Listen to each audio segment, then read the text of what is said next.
É impressionante como a gente sente a necessidade de ser parte de algo, de nos tornarmos parte de algo, esse senso de pertencimento. Olhando para as crianças aqui à frente, isso é gritante, né? Essa necessidade de sentirem-se parte de uma família, de sentirem-se aceitas num grupo de amigos, de sentirem-se amadas por pessoas. Nas crianças isso é evidente. Quando a gente vai crescendo, a gente disfarça essa necessidade de diferentes maneiras, né? Mas a necessidade está lá. Nós temos a necessidade de nos sentir parte de algo. Quando isso não acontece, a tendência, quando nós não nos sentimos parte de algo, quando nós não nos sentimos aceitos, a tendência é nos tornarmos críticos a esses agrupamentos e até a desprezá-los. Isso vale para a família, isso vale para os amigos, isso vale para a igreja.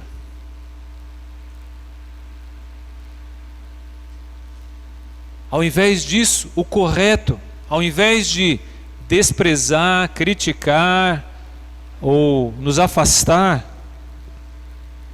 o correto seria buscar uma verdadeira identidade. Seja com a família, seja com a igreja, seja com os amigos, seja lá em que grupo for. Buscar uma verdadeira identidade e lutar por ela. Você acredita que você é parte, por exemplo, desta igreja? Então lute por isso.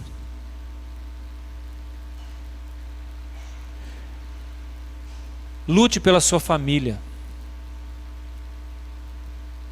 Lute pelos seus amigos. Não ache que isso acontece naturalmente, os outros é que são culpados. Nós temos que lutar, se nós queremos nos sentir parte. Não é só eu sou rejeitado, mas o que eu estou fazendo para que isso mude? O que você está fazendo para que isso mude? Os israelitas do Velho Testamento, no final do período do Velho Testamento, que é o estudo que a gente está tendo no livro de Neemias aqui, tinham essa luta. E hoje eles vão mostrar algumas dessas maneiras de lutar para nos sentir parte de algo. E eu quero encorajar você hoje a sair da sua acomodação e lutar para se sentir parte da igreja do Senhor. Neemias capítulo 11. Abre lá a sua Bíblia.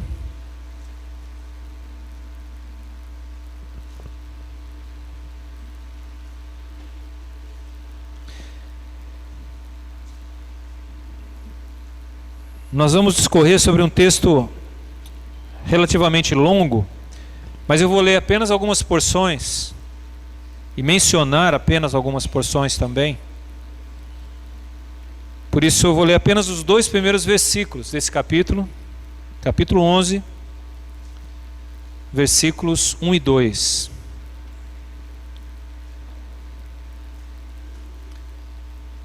Senso de identidade ou de pertencimento.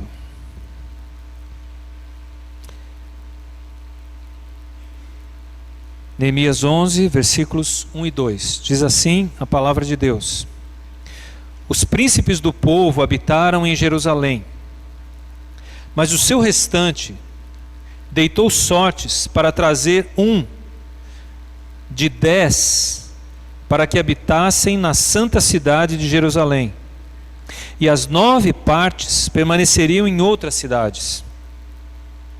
O povo bendisse todos os homens que voluntariamente se ofereciam ainda para habitar em Jerusalém. Vamos orar mais uma vez. Senhor nosso Deus, nos abençoa, nos dá uma mente capaz de compreender as Tuas verdades, de viver as Tuas verdades, Senhor. Dá-nos determinação e mostra-nos a necessidade que temos de nos vermos como parte da igreja do Senhor.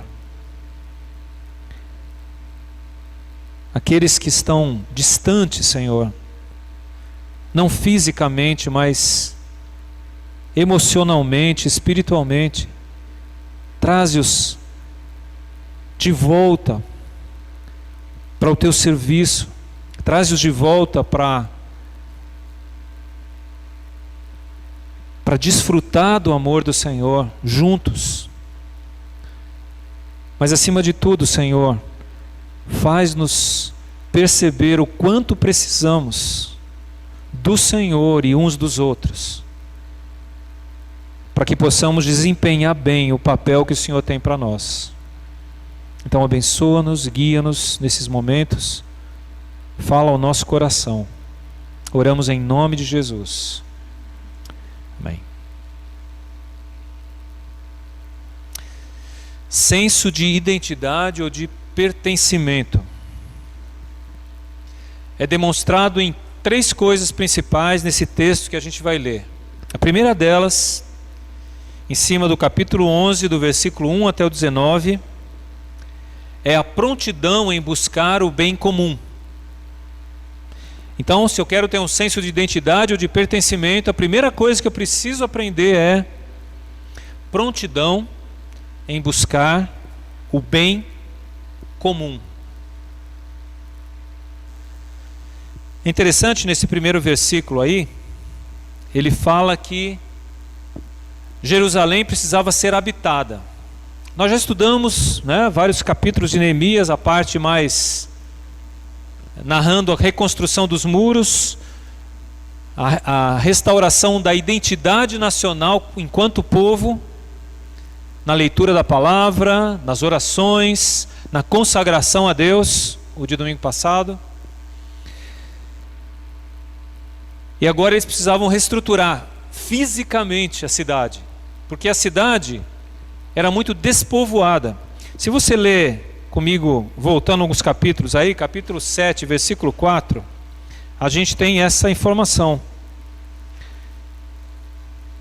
7,4: a cidade era espaçosa e grande, mas havia pouca gente nela, e as casas não estavam edificadas ainda. Por isso, agora no capítulo 11, depois deles lerem a palavra de Deus, verem de novo os valores de Deus, reconhecerem os seus erros do passado, assumirem novos compromissos, agora era a hora de fazer com que Jerusalém fosse reurbanizada, trazer gente para morar em Jerusalém. Quem viria? Quem estaria disposto a abrir mão da sua casa, na sua cidade, na sua acomodação, talvez das suas plantações, do seu gado, das suas criações, para vir morar na cidade de Jerusalém? Eles teriam que abrir mão de algumas coisas, mas não era isso que pesava mais. O que pesaria mais em morarem em Jerusalém era porque os moradores de Jerusalém andariam com um alvo nas costas. Sabe o que é isso? Se o povo de Israel fosse atacado por outros povos, como eles eram ameaçados constantemente, o lugar a ser atacado não eram as pequenas cidades, os vilarejos, a zona rural. O lugar a ser atacado era Jerusalém, a capital. Eles sofreriam os ataques. Então, ao mudarem-se para Jerusalém, eles estavam colocando um alvo nas costas. Estamos assumindo o risco maior do que onde estávamos antes. Porque aqui, morando aqui, se os inimigos vierem, é aqui que eles vão bater primeiro. Ah, mas tem os muros, tem os guardas. Sim, mas esse é o lugar da guerra. Esse é o lugar da luta. Portanto, ao se disporem a habitar em Jerusalém, eles estavam se dispondo a habitar num lugar perigoso, num lugar que eles sabiam que seriam alvo de ataques dos inimigos. Certamente muitos não queriam. A proposta que foi levantada é que 1 em cada 10 pessoas do povo, da população toda de Judá, 1 em 10% viessem morar em Jerusalém. Foi lançada a proposta. E o texto diz que alguns voluntariamente se ofereceram, sem hesitar. E esses foram aplaudidos ou reconhecidos pelos demais. Porque era necessário coragem para colocar um alvo nas costas, não é?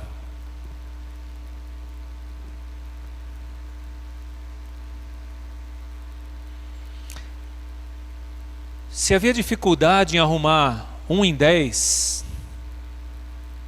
para vir a Jerusalém, eu vejo que a igreja hoje não é diferente. Quando a gente fala assim, nós precisamos de líderes que possam dirigir ministérios da igreja, os pequenos grupos, que possam assumir o risco de serem criticados, que possam assumir o risco de ter muito trabalho para fazer. Queremos 10% de voluntários. Queremos uma parte de vocês aqui. Quantos se dispõem? Ah, não, eu já tive uma experiência muito difícil. Não dá. Não, já chega, não quero nem pensar nesse negócio aí. Porque a maioria de nós não está disposto a abrir mão dos nossos própria segurança, comodidade, para o bem comum, o bem do outro. Porque o líder não é o que manda.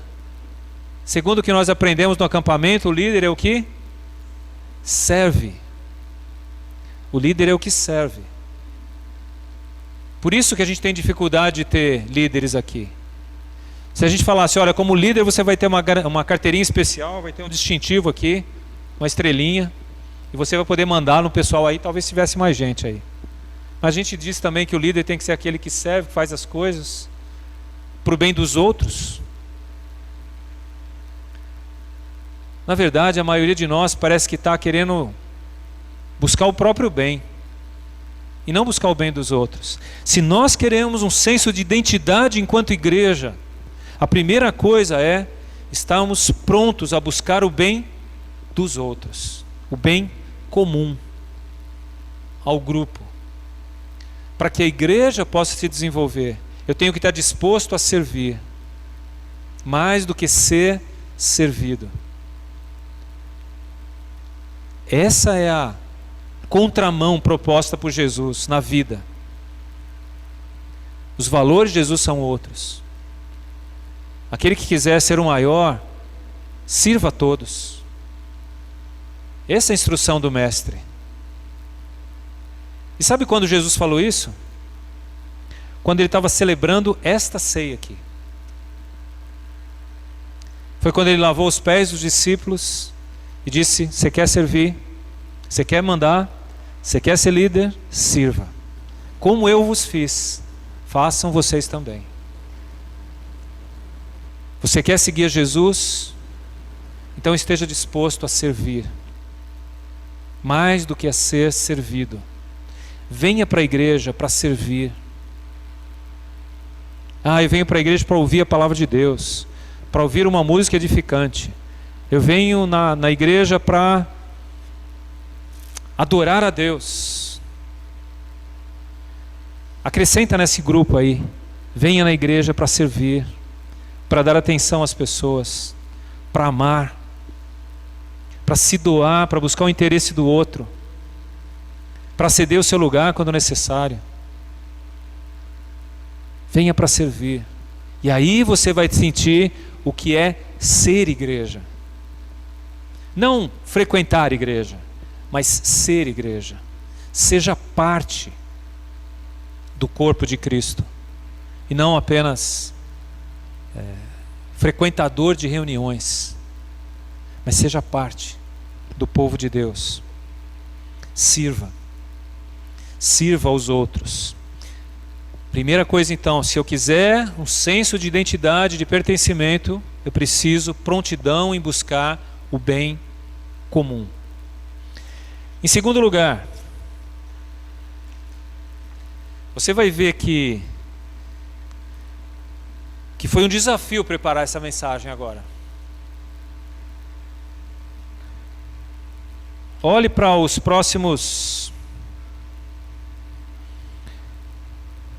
versículos. Eu não vou fazer a maldade com vocês de lê-los, tá bom?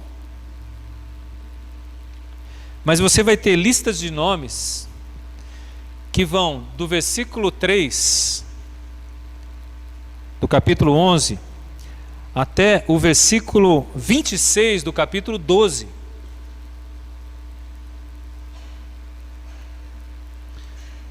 Portanto, a gente tem um pouco mais de 50 versículos aí, quase 60 versículos, com listas de nomes.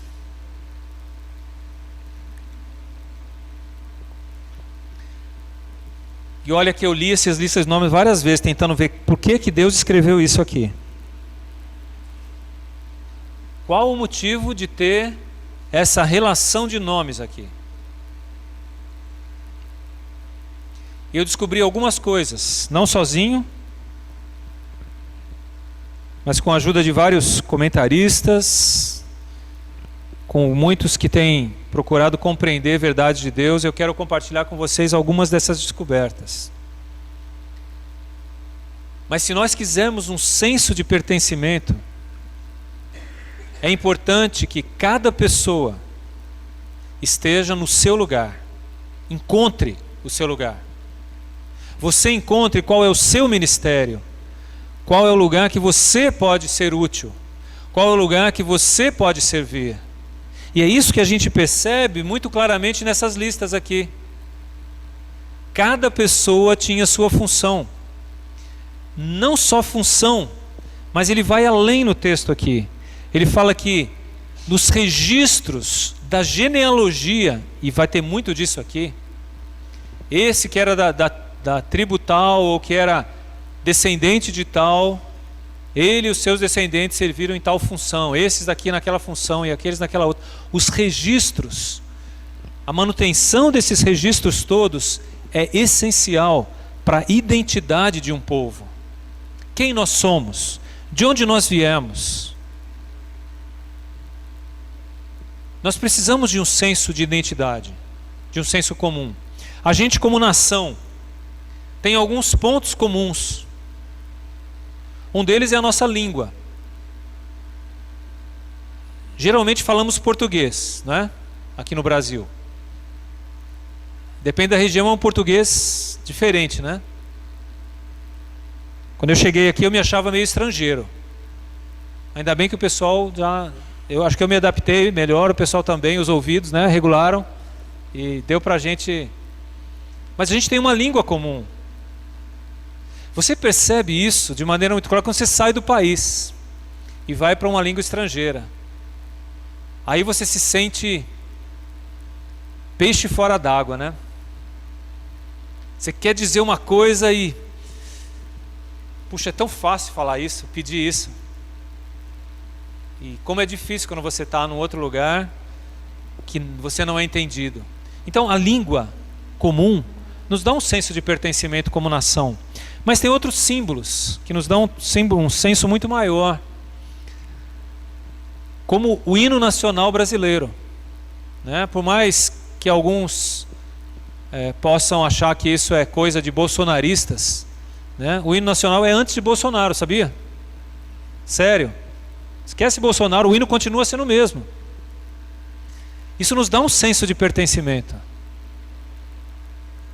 Isso nos faz ser, puxa, é o meu hino, do meu país. É interessante o relato de alguns que moram no estrangeiro, quando ouvem o hino nacional nesse outro país, né? Eu gosto muito de esporte, então eu vivo assistindo jogos aí de alguns esportes. E quando o Brasil joga fora e vão os brasileiros lá, os caras cantam assim, botando a mão no coração, cantam com aquele entusiasmo, né? Os estrangeiros que moram lá, puxa, o meu hino, o meu país, a minha identidade, eu sou parte disso. A gente precisa ter alguns pontos comuns. E tem outras coisas que eu não vou mencionar aqui. Cada pessoa precisa encontrar identidades. Por isso que muitas vezes nos identificamos com a música na igreja. É esse o tipo de música que eu gosto, ou esse eu não gosto. Mas mais do que isso, não é a melodia da música, mas é o que essa música diz. Eu me identifico. Essa é uma música que fala das verdades que eu acredito. Eu posso cantá-la sem medo de estar falando algo que eu não concorde. Então eu canto. Me dá identidade. É bom ouvir a igreja cantar junto. É triste quando a gente vê que alguns poucos estão cantando assim. E alguns estão lá não sei aonde, né, viajando. Isso mostra a falta de identidade. Porque você está diante de Deus, diante do Senhor, do Rei da pátria, da nossa pátria, se apresentando diante dele, e assim, cantando o hino para ele, viajando. A gente precisa entender que temos uma identidade em Cristo, e a nossa música, o nosso canto tem que revelar isso. Não abra mão de momentos como esse, quando o povo de Deus se identifica na adoração ao seu Senhor, ao seu Rei. Nessa lista toda de nomes aqui, a gente vai encontrar listas de sacerdotes e levitas por 2 vezes. Alguns que iam habitar em Jerusalém e a lista daqueles que habitariam fora de Jerusalém. Para servirem a Deus, o serviço no templo, no Velho Testamento, na Israel, era necessário ser parte de uma família de sacerdotes ou de levitas. Ser descendente de um sacerdote. Por isso a lista é tão importante. Para servir no sacerdócio era indispensável comprovar a sua origem. Por isso as listas são importantes. É importante lembrar que o serviço do templo ficou desativado muitos anos. Nem existia templo e muito menos os sacerdotes. Eles foram espalhados por outros países. Quando Neemias vem, o templo estava sendo reconstruído, tinha acabado de ser reconstruído, mas o serviço do sacerdócio ainda não estava organizado. Então a lista qualifica as pessoas que podem servir no sacerdócio e podem servir como levitas. Quem são essas pessoas? Então vamos aos registros. E essas mesmas listas que vocês veem aqui aparecem em crônicas também. Se vocês quiserem ler as 2 listas para comparar, fiquem à vontade. Eu não tive muito interesse em fazer isso, mas dizem que tem muitas semelhanças e algumas poucas diferenças. Depois você pode anotar, se você quiser anotar. Para você, não precisa mostrar para mim não, eu vou acreditar em você, né? Aí você pode anotar. Mas era muito importante identificar a origem desses sacerdotes, para que pudessem então servir a Deus, dos levitas também. Da mesma forma no ministério cristão. A gente precisa saber qual é a nossa genealogia, não é? Você só pode servir a Deus se você for da genealogia certa, da família certa. Senão, você não pode servir a Deus. O que eu quero dizer com isso? Eu quero dizer que se você não nascer de novo, não nascer da água e do Espírito, você não pode adorar a Deus.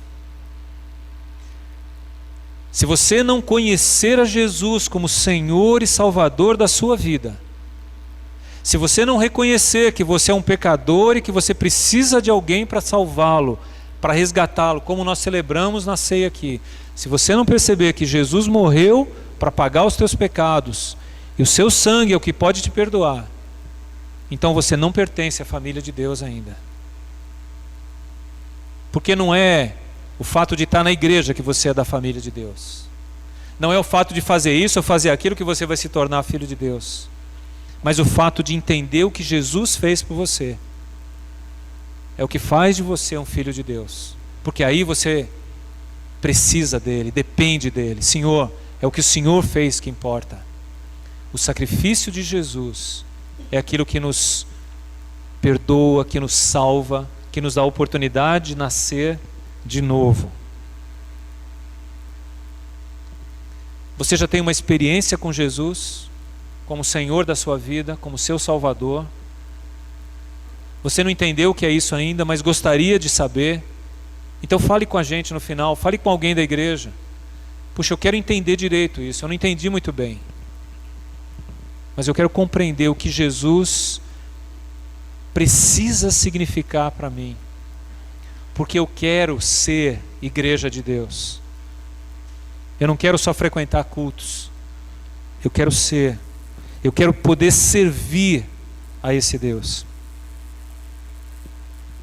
A importância dessas listas todas aqui é dar ao povo uma identidade como pertencentes a Deus. Uma nação que estava desacreditada desde o início do cativeiro até Neemias. Haviam se passado mais de 100 anos. E o povo tinha perdido o senso de identidade. Tinha perdido a ideia de pertencimento. Então agora, vamos fazer a lista. Quem é realmente israelita? Quem é descendente do nosso povo? São essas pessoas aqui. Então vocês são o povo de Deus. Se hoje eu perguntasse aqui, quem nasceu de novo? Quem já entregou a vida a Jesus? Quem pode confessar a Jesus como Senhor? Você pertence ao povo de Deus. Agora você pode ter uma identidade. Podemos ter uma identidade enquanto povo, por causa dele. A nação que era desacreditada, que era desprezada, agora se torna parte de um povo, Israel. A nação, nós, que estávamos dispersos, cada um andando pelo seu caminho, Jesus nos atraiu para perto dele e falou: vocês serão meus discípulos, vocês formarão o meu povo, vocês serão chamados de pequenos cristos, por onde quer que andarem. Eu vou dar-lhes uma nova identidade. Pedro disse isso de uma forma muito contundente, quando escreveu aos judeus cristãos que estavam dispersos pelo mundo na sua época. Na primeira carta de Pedro, capítulo 2, versículo 9, um versículo que nós conhecemos muito bem. Ele diz assim: vocês são raça eleita, sacerdócio real, nação santa, povo de propriedade exclusiva de Deus. Isso é senso de identidade. As pessoas estavam espalhadas por várias partes do mundo. Ele está dizendo: vocês são o povo que Deus escolheu. Vocês são a nação que Deus separou. Vocês é que Deus vai usar para manifestar a sua vontade a esse mundo. E aí ele continua: para proclamardes as virtudes de Deus a esse mundo. Esse é o propósito. Somos chamados para perto de Deus, para conhecer a Deus, saber quem Ele é, entender o seu amor e a sua bondade, para podermos então levar a outros esse amor, essa misericórdia, essa graça que se estende a outros povos. A ideia de senso de pertencimento é: somos um em Cristo, para que possamos anunciar isso a outros e trazer outros para conhecerem o Mestre também, para terem a experiência de uma nova vida com Cristo. Então, cada pessoa no seu lugar. Por isso essas listas todas, por isso essas genealogias todas. Eu preciso saber a quem eu pertenço. Você sabe a quem você pertence? Qual o seu lugar no corpo de Cristo, na família de Deus, como povo escolhido? Se não sabe, não se acomode,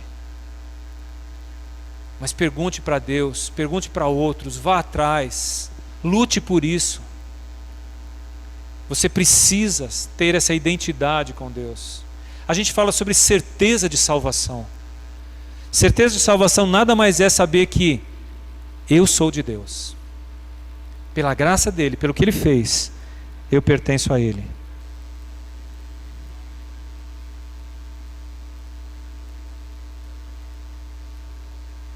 Terceira parte, terceiro assunto no texto, começa no versículo 27 do capítulo 12.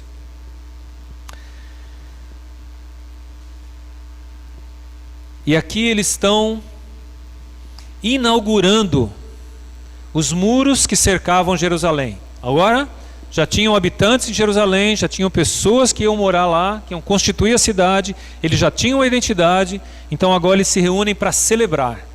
Já tinham ouvido a palavra de Deus, já tinham confessado os seus pecados, já tinham assumido o compromisso. Agora é hora de celebração. Os muros, então, são dedicados a Deus. Eu quero ler apenas 2 versículos, o 27 e o 43. Então acompanha comigo aí. Capítulo 12, 27 primeiro. Na dedicação dos muros de Jerusalém, procuraram aos levitas de todos os seus lugares, para fazê-los vir, a fim de que fizessem a dedicação com alegria, louvores, canto, símbolos, alaúdes e harpas. Vira agora para o 43. No mesmo dia ofereceram grandes sacrifícios e se alegraram, pois Deus os alegrara com grande alegria. Também as mulheres e os meninos se alegraram, de modo que o júbilo de Jerusalém se ouviu até de longe. O que chamou a sua atenção nessa leitura? A alegria, o júbilo, o contentamento. Júbilo é o pular de alegria, é o gritar de alegria. E é repetido inúmeras vezes a ideia de alegria aqui. A celebração é essa celebração de alegria, por pertencerem a alguma coisa agora. É o meu povo, é a minha nação. Finalmente nós somos alguém. Nós somos o povo de Deus. Havia júbilo ali naquele povo. Na verdade, foi muito mais do que a reinauguração dos muros. Foi a reinauguração da identidade nacional. Nós somos o povo de Deus. Finalmente temos a nossa cidade. Temos a nossa identidade. Nós voltamos a ser alguém juntos. Há muitos detalhes descritos aí nesse texto, por isso eu só li o primeiro e último versículo do bloco. Mas a alegria está presente em todo momento, em toda a celebração. É interessante porque eles, se você ler depois, você pode ler aí, essa parte dá para ler. Eles contornam a cidade toda nos muros, uma parte contornando num sentido, a outra parte contornando no outro sentido, até se encontrarem próximos ao templo e descerem para celebrar. Com cânticos, percorrendo a cidade toda, e o texto diz que longe chegavam as vozes das pessoas que gritavam alegres pelo que Deus estava fazendo entre eles. Então havia uma grande festa ali, uma alegria contagiante entre o povo. A dedicação é um momento inesquecível. Aliás, a ideia de dedicar ou de consagrar algo é exatamente para isso, é para não esquecer mais. Essa celebração aqui jamais foi tirada da mente dos judeus. Assim como algumas celebrações nossas fazemos para não esquecer mais. Por exemplo, quando a gente casa, é verdade que alguns querem esquecer, né? Mas não deveria, né? A ideia é fazer para não esquecer mais. O compromisso que eu assumi diante de Deus, diante das pessoas, é para ser lembrado. Por isso aquela celebração toda. Por isso a alegria do momento, para não esquecer. Por isso que é triste quando há um rompimento nessa celebração. Porque foi feito para não esquecer. Não foi feito para esquecer. Foi feito para nunca mais esquecermos os votos que fizemos um dia. Quando a gente assume Jesus pela fé e se batiza, é uma celebração dessa, é para não esquecer jamais. A minha vida agora pertence a um novo dono. Minha vida não é mais minha, ela agora pertence a Jesus. Senhor, minha vida é tua. O que o Senhor fez por mim, agora eu retribuo, te entregando a minha vida. Minha vida é tua. Te pertence. É para não esquecer mais. O batismo, a entrega de vida a Jesus é para não esquecer mais. E a gente podia dizer outras coisas aí, não é? Quando você celebra finalmente a sua carreira, a sua profissão, aquele lugar que você sonhou em chegar. Então, de alguma forma isso é celebrado, é comemorado. E outras maneiras da gente, outras situações, né? O filho, quando a gente traz o filho aqui diante de Deus e o consagra a Deus, Senhor, a gente está aqui porque o Senhor nos deu esse presente, nós queremos devolvê-lo ao Senhor, ele lhe pertence, queremos criá-lo nos teus caminhos. Ensina-nos, queremos aprender a orientar os nossos filhos nos caminhos do Senhor. Então, essas celebrações visavam não serem mais esquecidas. E é interessante, no final do texto, os últimos versículos aí do capítulo 12, do versículo 44 ao 47. Eu não vou ler o texto, mas depois você pode acompanhar. Essa vibração e alegria se transforma em serviço a Deus. Não se transforma apenas em festa, em comida, bebida, canto, música e coisa assim. Ela se transforma em serviço a Deus. A consequência disso é: estamos dispostos a contribuir para que os sacerdotes e os levitas exerçam a função de dirigir o povo no caminho de Deus. Então, essa celebração final é o recolhimento de contribuições, de dízimos, de ofertas, para que aqueles que trabalhavam no serviço a Deus pudessem continuar o seu trabalho. A celebração a Deus desemboca em serviço a Deus. A celebração a Deus não se desemboca em legal, alegria, festa, aí vou para casa e continuo a minha vida. A celebração a Deus é alegria, é festa, é pular, mas ela termina com: Senhor, como é que nós podemos te servir? Estamos aqui, à tua disposição. O que somos e o que temos, colocamos no teu altar. É assim que termina a celebração. Consagração. Consagração não só do muro, da vida, não só do templo, mas das pessoas que estão aqui. Senhor, este é o teu templo. Você é o templo de Deus hoje, mais do que o prédio.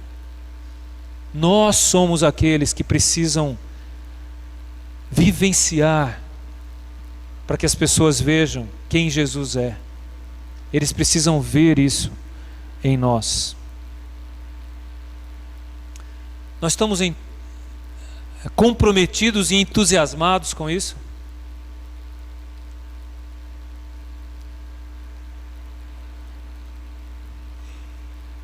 Estou terminando, mas eu quero relembrar, né? 3 questões para a gente pensar bem. Diante de tudo que a gente falou aqui. Nós falamos que se queremos ter o senso de identidade, de pertencimento, precisamos de 3 coisas. E a primeira pergunta que eu quero fazer para você é: você está disposto a buscar o bem comum dos outros antes dos seus próprios interesses? Você tem identidade como povo de Deus? Você pertence a esse povo? Você está disposto a abrir mão de algumas coisas para sentir que esse é o meu povo? Estou aqui para servir. O que vocês precisam de mim? Essa semana teve o brechó na igreja, aí, sexta e sábado, mas o pessoal está trabalhando já há umas semanas aí. Muitos vieram aqui se dispor a servir. Não eram muitos, eram poucas, mas vieram fielmente, se dispondo a servir. Outros que não podiam vir, serviram com donativos, doaram roupas, calçados e coisas assim. Mas pessoas que estão comprometidas. Alguns talvez estão pensando assim: eita, já foi o brechó, é? Sabia não.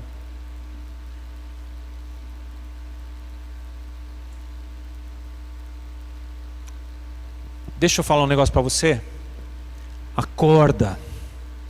Acorda que o tempo está passando. E você está perdendo a ideia de ser igreja. Acorda enquanto Deus está te chamando. Enquanto há tempo. Seja a igreja de Jesus. Segundo lugar, você conhece a sua história, os seus antepassados na fé. Você sabe a sua genealogia, de onde você vem, enquanto povo de Deus. Não estou perguntando quem é seu avô, quem é seu bisavô. Não estou falando de árvore genealógica. Eu estou falando de aqueles que te antecederam na fé. Aquele que te levou a Cristo. Aqueles que vieram pregar aqui. Aqueles que anos atrás começaram essas igrejas. Aqueles que mantiveram elas debaixo de perseguição. Aqueles que começaram a igreja lá na história bíblica. Que andaram pela fé. Você conhece a história dos seus antepassados? Você se inspira neles? Você tem identidade com eles? Talvez seja chocante para alguns perguntarem assim: quem são os suas referências, os seus heróis? Talvez a gente vai se chocar aqui ao perguntar, porque muitos aqui vão dizer heróis que não tem nada a ver com Deus, com o caminho de Deus. São heróis que alcançaram sucesso na vida, são heróis que são valorizados pelas pessoas, são heróis bem-sucedidos financeiramente. Mas esses não são os heróis da palavra de Deus. Esses não deveriam ser os seus heróis. Se você tem identidade com Deus, quem são os seus heróis? Quem são os seus antepassados pela fé?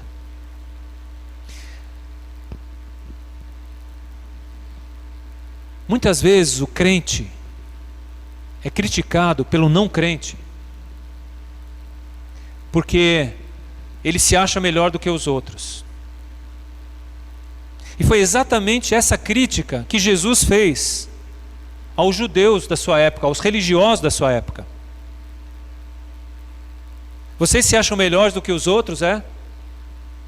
Vocês se acham filhos de Deus só porque vocês vêm de uma família de judeus, talvez inspirados em textos como esses aqui. Aí Jesus diz: se Deus quiser, dessas pedras aqui, Ele faz filhos.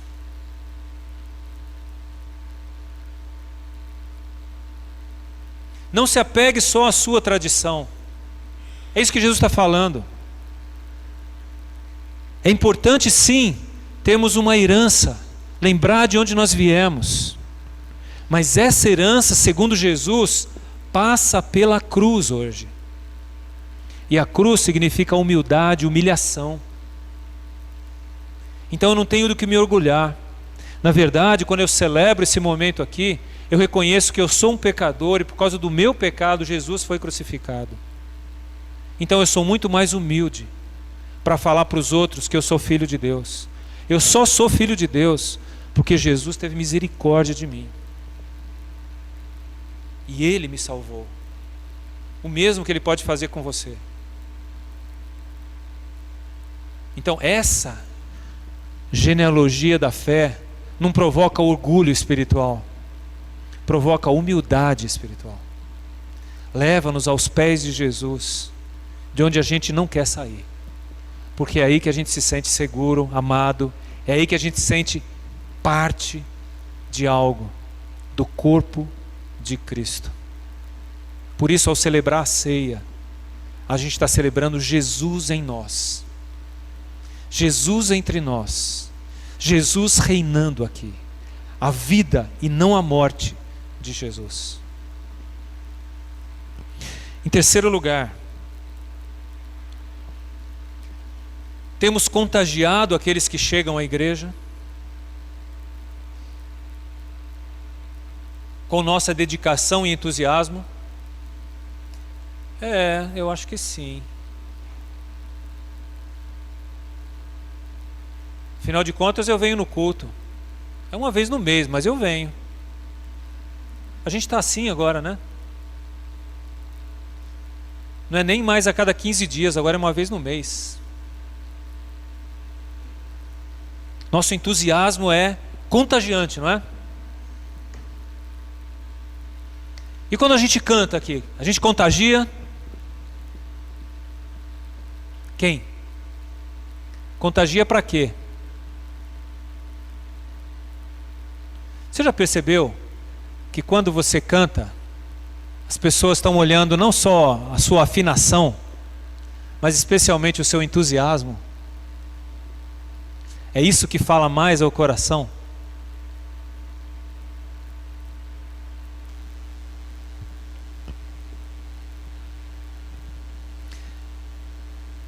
Sabe, meus irmãos, eu queria desafiá-los a reconsagrarem os seus muros,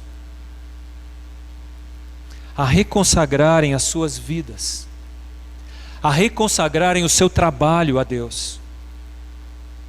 Porque parece que a gente só fica feliz quando faz aquilo que a gente gosta e não o que Deus quer, não é? Se eu fizer o que eu gosto, legal, eu estou lá empolgado. Mas se eu tenho que fazer o que os outros, aquela música, se ainda fosse aquela outra lá, aquela eu canto com entusiasmo, porque eu gosto dela. É assim agora. É uma questão de gosto. Não é uma questão de adoração a Deus, de serviço a Deus, de entusiasmar outros, de contagiar. A gente faz o que gosta, o que quer. A gente precisa repensar a quem nós estamos servindo. Se a Deus mesmo ou a nós mesmos. Às vezes a gente vem para a igreja para servir a nós mesmos e não a Deus. Cadê o seu entusiasmo para dedicar-se a Deus? Uma música, uma oração, uma leitura bíblica. Que tristeza quando a gente está no grupo assim, fala, por favor, alguém pode ler o texto? Aí todo mundo lá com o texto aberto. Quem pode orar? Que tristeza. Que contagiante, né, essa oportunidade. O problema está nos outros, né? O problema sempre está nos outros. Esse é o nosso problema. Nunca está em nós. Reconsagre os seus muros, sua vida a Deus. Peça ao Senhor, Senhor, eu quero ter entusiasmo, eu perdi. Na caminhada, meu primeiro amor ficou em algum lugar. Não sei aonde, não sei porquê, mas eu quero estar de volta. Eu preciso voltar a te amar de verdade, com todo o coração. Às vezes tem serviços que nos agradam e a gente faz de todo o coração. E às vezes tem outros serviços que não nos agradam e a gente faz empurrado, de má vontade. Mas não é assim que a gente serve a Deus, meus irmãos. Sirva ao Senhor, seja lá no que for, de todo o seu coração. E assim, certamente você vai contagiar outros. Eu quero terminar lendo 2 versículos, um que a gente já leu e outro que nós vamos ler. Em Neemias, só um pedacinho dele, Neemias capítulo 8, verso 10, a parte final do versículo, ele diz assim: não vos entristeçais, porque a alegria do Senhor é a vossa força. Quando o Senhor estiver alegre, quando você servir a Ele e Ele se alegrar, é para o Senhor, você vai ter força. Eu não tenho força mais. Bom, a alegria do Senhor é a vossa força. Quando você fizer o que Deus quer, Ele vai te fortalecer. Ele vai te dar o entusiasmo que você perdeu. E agora o versículo que nós lemos, capítulo 12, a parte final do versículo 43, diz assim: pois Deus os alegrara com grande alegria, também as mulheres e os meninos se alegraram, de modo que o júbilo de Jerusalém se ouviu até de longe. O que eu gostaria de ouvir aqui era um brado em que as pessoas que estão longe pudessem ouvir: esse é o povo de Deus. Essa alegria vem de Deus. Esse entusiasmo vem dos céus. Eles teriam motivos para reclamar, para espernear, para chorar, para reclamar da vida e do outro, mas não, eles estão festejando no Deus deles. Eles estão alegres com o que Deus lhes tem dado. E sabe o que Deus nos tem dado? Olha um para os outros aí. É essa turma aqui, ó. Uns aos outros. Você olha para os outros e fala: ixi, tem que me alegrar com essa galera aqui. É essa aqui mesmo. Esse é o povo de Deus. E é assim que a gente se alegra nele. Vamos ficar de pé para a gente orar? Se você tiver com preguiça de ficar sentado, melhor você sair correndo daqui hoje. A menos que você esteja dormindo, né? Fazer o quê? Vamos orar. Nosso Deus, muito obrigado, Senhor, pela Tua palavra, que nos chama para perto do Senhor, que nos diz que o Senhor quer fazer de nós um povo, que o Senhor quer nos dar um lugar dentro desse povo, que o Senhor quer nos dar o entusiasmo, a alegria de Te servir. Por isso, Deus, nos ajuda agora, como povo Teu, a nos sentirmos parte de algo muito maior do que nós mesmos ou os nossos interesses pessoais. Abre o nosso coração, Deus, para buscarmos o interesse maior do outro. Abre o nosso coração, Senhor, para nos alegrar no Senhor, para encontrar o lugar onde podemos Te servir melhor. E dá-nos prazer em fazer isso, Deus. Aqueles que estão longe, precisando voltar, traze-os de volta, Deus. Fala profundamente a esses corações do amor que o Senhor tem por eles. E que seja esse amor do Senhor que faça essas mudanças. É a nossa oração, é o nosso pedido ao Senhor, em nome de Jesus. Amém. Amém. Podem sentar-se, Paulo.